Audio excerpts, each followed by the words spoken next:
Parashat Ki Tetze is a parsha which is saturated with mitzvot.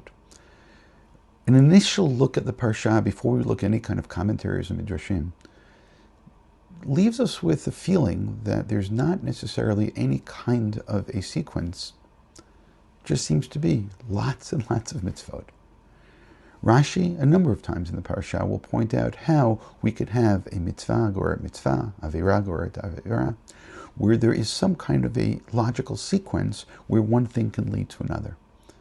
There may, however, be another point, and I'm afraid to say now unifying, but at least one which seems to be in the background, where what we can note is at least is correlation.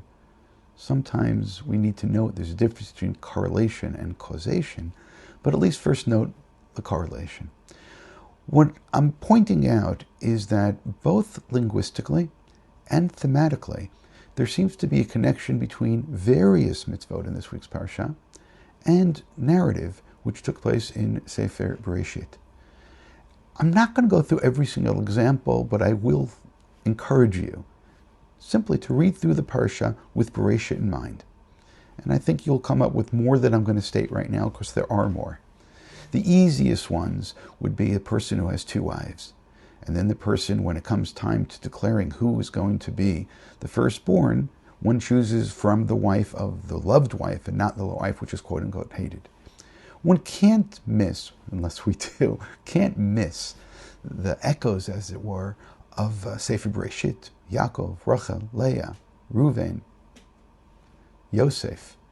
All that seems to be in the background. And I'm going to say it again, linguistically and thematically, one can see that there is a correlation.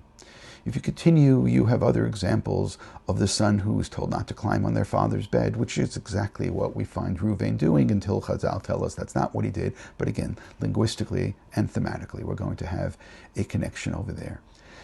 We're going to find an example of kidnapping. And of course, you go back to the Yosef story. Yosef was kidnapped. We're going to look at other issues in terms of relationship between brothers. And there's lots of them. There's lots of interpersonal relationships over here. And we're going to find the mitzvah of Yibum, that when a brother dies without children, then the brother is told to go and take the wife. That's exactly the story that we find with Yehuda and with Tamar and with Erva Onan. I mean, that's staring at us.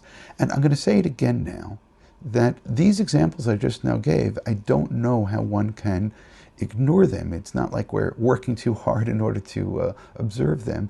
And there are more. I mean, the other ones, as we continue, we can then stop and question ourselves. The case of the Yifat Torah, of the woman who is taken and abused, the word inui is used there, is also seems to be, at least on some level, connected to the story of Dinah, where Dinah is taken and the word inui is used as well. She's also described in a particular way. So these examples take us again, to ask this question. The correlation seems to be there. What exactly is taking place? Now, just on a simple level, I'm willing to suggest Sefer Bereishit is a sefer, it is a book where we find a lack of care between siblings.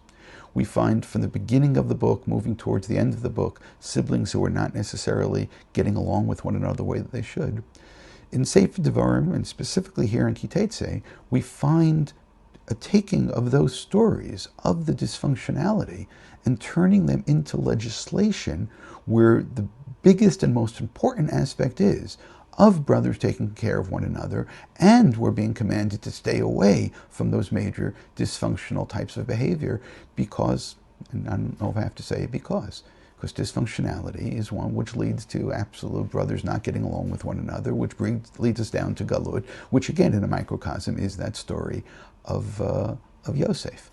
On the other hand, when we care for brothers and we follow the rules, we stay away from things we shouldn't do, we take care of the responsibility of things that we should do, then presumably we'll be able to enter into the land and live in a way which is going to break the various stories which took place in the past. And to replace those will be a situation where, God willing, brothers can live together in peace and harmony.